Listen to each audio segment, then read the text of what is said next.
I'm not special. I don't know why. Allah subhanahu wa ta'ala accepted me, granted me Al-Islam as my deen. Perhaps I've always been grateful for many blessings in my life, even before I was a Muslim. Perhaps I was prompted by Christianity. Yeah, grateful that I'm a Muslim. Yeah, Allahu Akbar.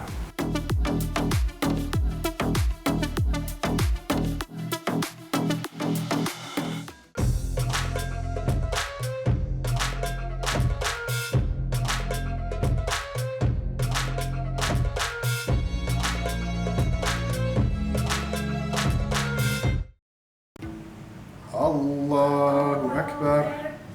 Bismillahirrahmanirrahim. Actually, Islam is not always inherited by blood. So many people started their spiritual journeys from their inner turmoil. That's what Yasin Cristian Yasin's part felt. He admitted his childhood had never connected with religion. This 40-year-old man confessed that he had so many unanswered questions about everything. He also felt there were so many absurd things in this world. Even though he was only 19-year-old, but he started to dig up the truth behind religious stuff.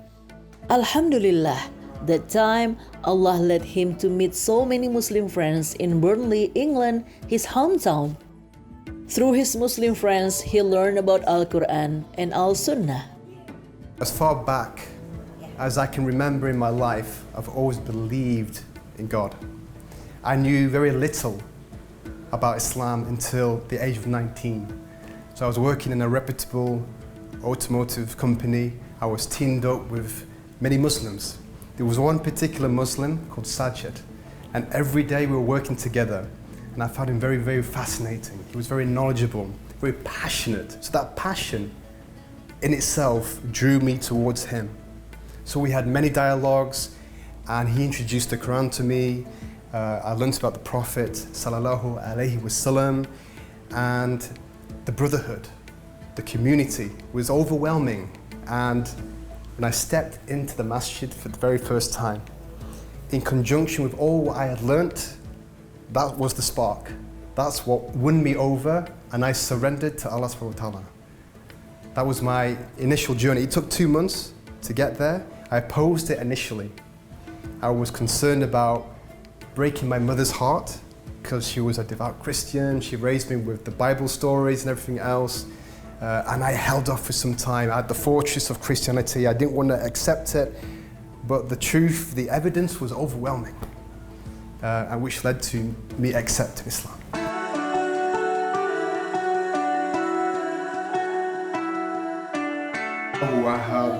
Allahu Samad, Lam Yalid wa Lam Yulad wa Lam Yakul Lahu Kufuwan Ahad.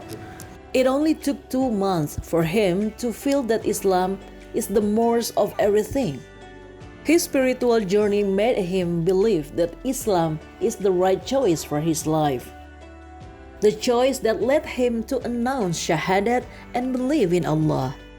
So the initial attraction was the references to science, the miracles in Islam, the grammatical, the mathematical miracles in Islam, and so forth. That really drew me in to the Quran, and the way it sounded when it was articulated was just overwhelming.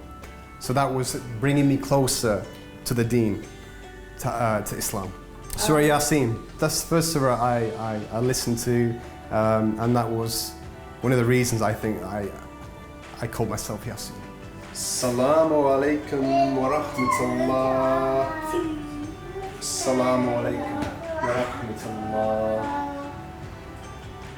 Converted to Islam indeed became one of the challenges for Yasin's dynamic life. He was born as the youngest of 3 siblings. His family was obedient in their faith. That was why he did not tell his family about him being a Muslim right after he converted to Islam. So I kept my conversion to Islam a secret to my family. I needed time to figure out the best way to word it to them, as I felt that it would, especially with my mother. being devout Christian. To my surprise, there wasn't much of a reaction. I suspect they felt he was perhaps curious about religion and he'll find something else, another religion to move on to later. Because I was always a curious boy when I was young. So when I did tell them, it wasn't much of a reaction, but when they realized that I'm committed to Islam, that it was my religion for life, it wasn't good. They were taking it in turns to dissuade me with my decision. And of course, post 9/11, with the rise of the Islamophobia, it became very challenging. My brother and sister, both of them academics, they went to university, so they were trying their hardest with their philosophy and everything else to change my mind. It was a bombardment, it was a barrage of criticism and you name it. A difficult time, not easy. Yeah, it must have been a month. I was waiting till they slept. I was praying Isha late at night. Of course, they even found a prayer mat. What's this prayer mat doing here? And I had the throbe as well. What's this? Oh, I've been invited to a wedding. Oh, okay. But I had to tell them in the end, that Islam is my deen now. I'm a Muslim.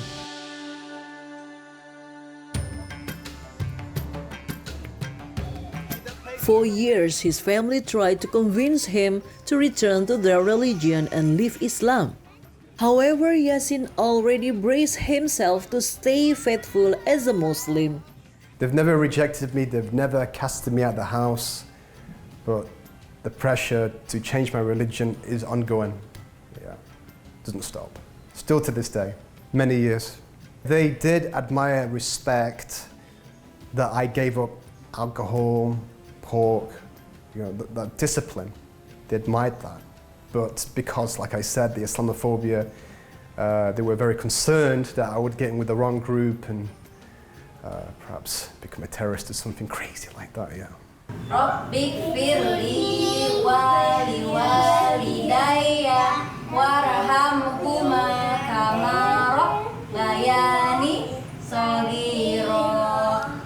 Yet Yasin's challenges not only came from his family, but also from his neighborhood.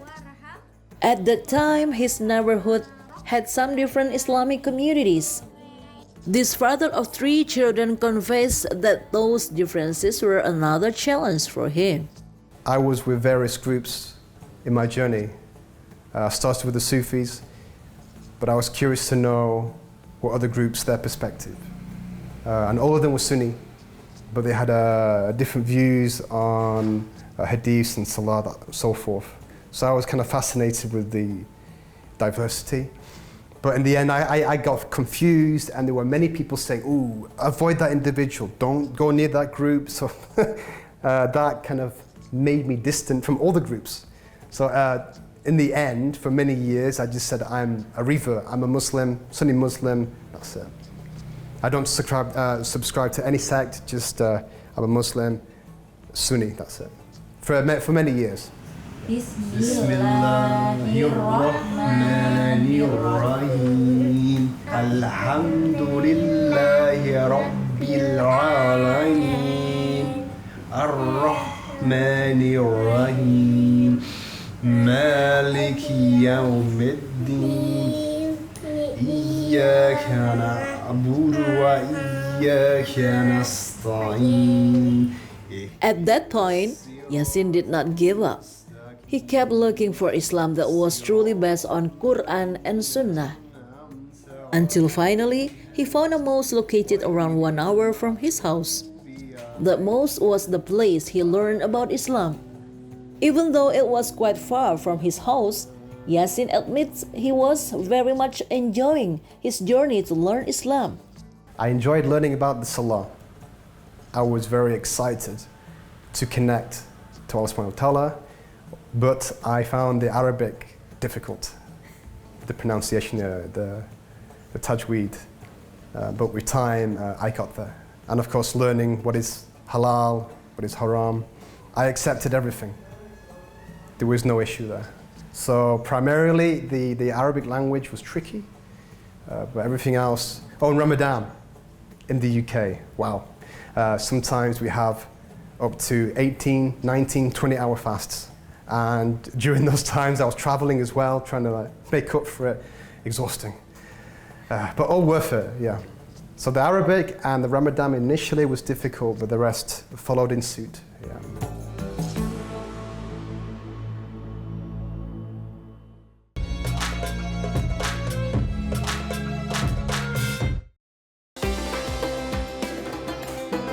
Young Yasin's life journey was full of experiences. Yasin's family owned a logistic company and provided a synthetic leather. That was why he frequently lived in other countries following his parents. This part of his life story also influenced his Islamic journey. Some of the countries he stayed at were minority Muslim countries, and it was difficult for him to get the environmental support to make him closer to Islam. He was forced to learn Islam by himself without the guidance of ustads or imams. So I'd say the first 3 to 4 months, my friend Sajid, also Rihan, and the local mosque with the imam. So I was learning Salah, learning Arabic. But then there was a change of circumstance in my life. My parents wanted me to go to Canada to further my career, and then I went to Egypt, all the different countries. I traveled a lot, and for my career as well. So most of that time was in communities where there were no Muslims or very little Muslims. So I became a recluse, I became quite isolated, which was a major setback in learning my deen. Until he realized that he would never be a decent Muslim if only learned by himself. This father of 3 children finally looked for the ways to make it easy and more convenient to learn Islam. Thus, one of the ways was to marry a Muslim woman. That was the first time he met his wife, Rizka Yolinda. With the nature of my job, as I said, I was traveling a lot. I resorted to seeking a wife online. There was various Islamic marriage sites, and I think perhaps 2 months, 2 months after subscribing to these sites, I came across my wife. We had conversations there. I then sent her an email about my background, my conversion to Islam. We then linked up on Facebook. 2 months after we met online, I decided to fly over to Indonesia and meet my wife for the first time, and my in-laws. Yeah. Rizka admits her husband is a man with high commitment toward Islam. That image of Yasin made her assured to marry him back in 2014. So the very first time we met, he already mentioned about how his journey to find Islam. And he was nervous at the very first time to see my family because he thought my family was strict and will be asking him questions about Islam and asking him to recite the surah, long surah that he doesn't know yet. Of course, he already learned by his own, but because his career and because he difficult to find a community in the UK, and also like is learning by himself and the time for his work. So not much time for learn in the UK. So when he married to me, he becoming more dedicated to Islam, commitment. No, he was commitment, but he always commitment. But he learned more by his own about recitation, Arabic. I teach him Arabic as well, and learn by his own about recitation, surah, and about hadith, this and that. Yeah.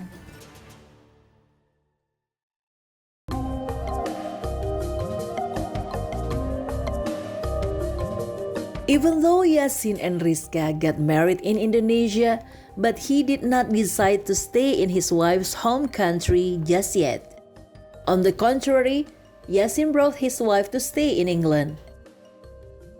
So she advanced my learning with Iqra, Al-Quran, corrected my mistakes in Salah. Because as I was saying before, many years I was alone. I was teaching myself. So she saw mistakes I was making, and that was one of the bonds that really drew us together. She taught me a great deal. Alhamdulillah. Yeah. They lived in England for 6 years. Rizka, who graduated from Al-Azhar, became a guide and a teacher for Yasin to learn Islam. It's not about teaching to each other, but about discussion. So we often to discuss about Islam. We also often to debating about Islam till we find agreement. Oh, this is the true one. So we just like another couple who like discussing and exchange our mind and telling our knowledge to each other, something like that. Up to the time when they had their second son, Rizka asked her husband to be back to Indonesia, where everything is more convenient in terms of Islam. Before we decided to move to Indonesia, I was trying to persuading him, and before he agreed to move here, he do istiqorah for 1 year. So not much advice for me why we need to move, because he already know how difficult to being a minority in the UK, to living there, and how bad education is where people or school already teaching about LGBT in the UK, the environment and society. So those aspects is making us agree or sure to move to Indonesia.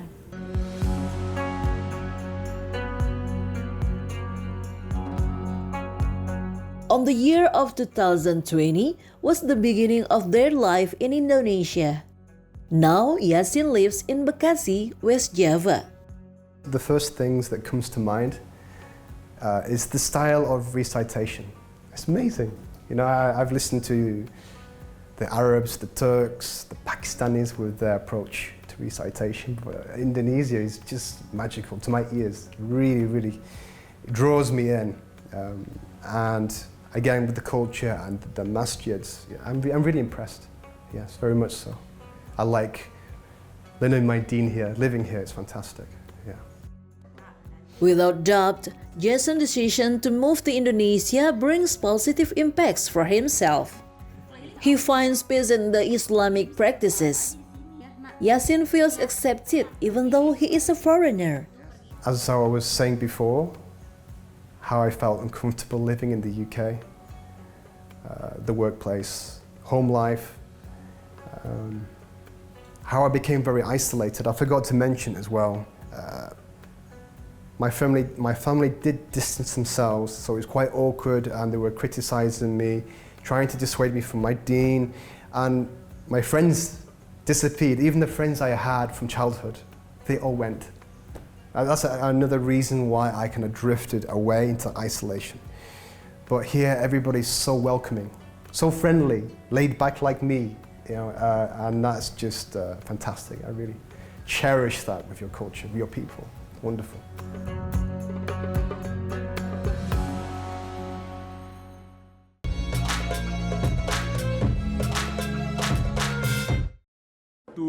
Belas Agustus tahun 45, itulah hari kemerdekaan kita.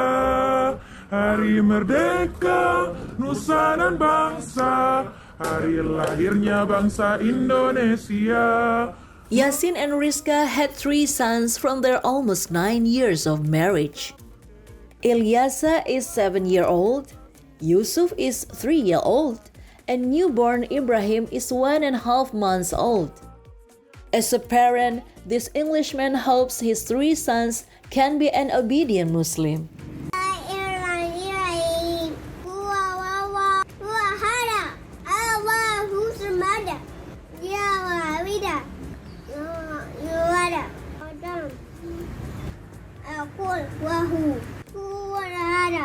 I like to read them stories about the Prophet Sallallahu Alaihi Wasallam and the prophets before him, stories of the companions, trying to introduce them to the Quran in a way that they would understand about Allah subhanahu wa ta'ala and perhaps questions that may be difficult later on. So I'm trying to slowly but surely create that understanding. Labbaik Allahumma labbaik, labbaik la syarika lak labbaik, innal hamda wa ni'mata laka wal mulk la syarika lak. Even in the months of Ramadan, Yasin never forget to educate their sons to do salat jama'ah, read Quran, and start to learn to do fasting. All Islamic routines in Ramadan he never did and participated in England. It's now Yasin celebrates it enjoyingly in Indonesia. Enjoyable in many ways. And as I mentioned before, I was fasting 18, 19, 20 hours in the UK, whereas here it was 12 to 14 hours. And of course the culture. During the day and nighttime, the food, the hospitality again, being with family, it's like a complete package. And I can't wait to the next one. Yeah. Assalamualaikum.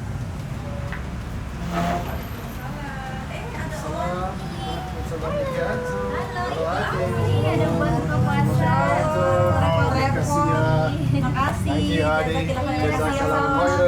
His wife's family also said the same thing as Yasin admitted. Sama-sama.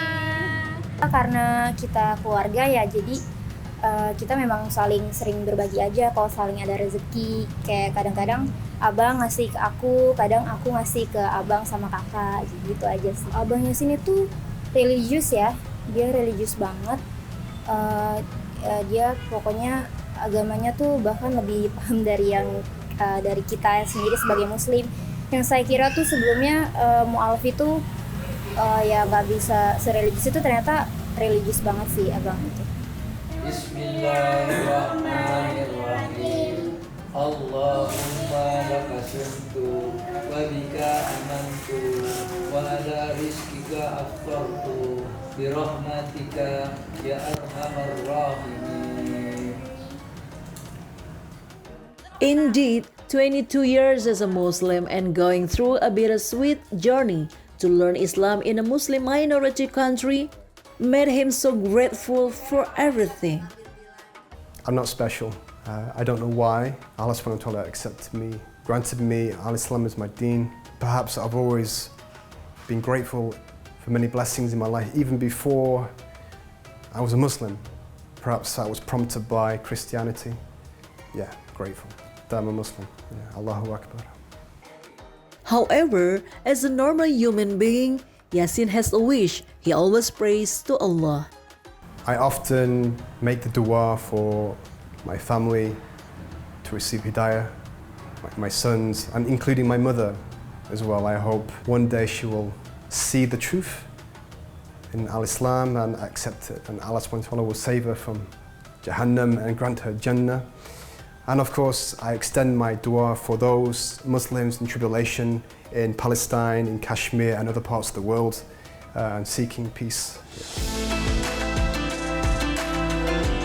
At the end of the day, that was a piece of Yasin's life story and the way to finding the truthful religion. There were so many blessed things he could not express with words. He only wants Allah's blessing for the rest of his life.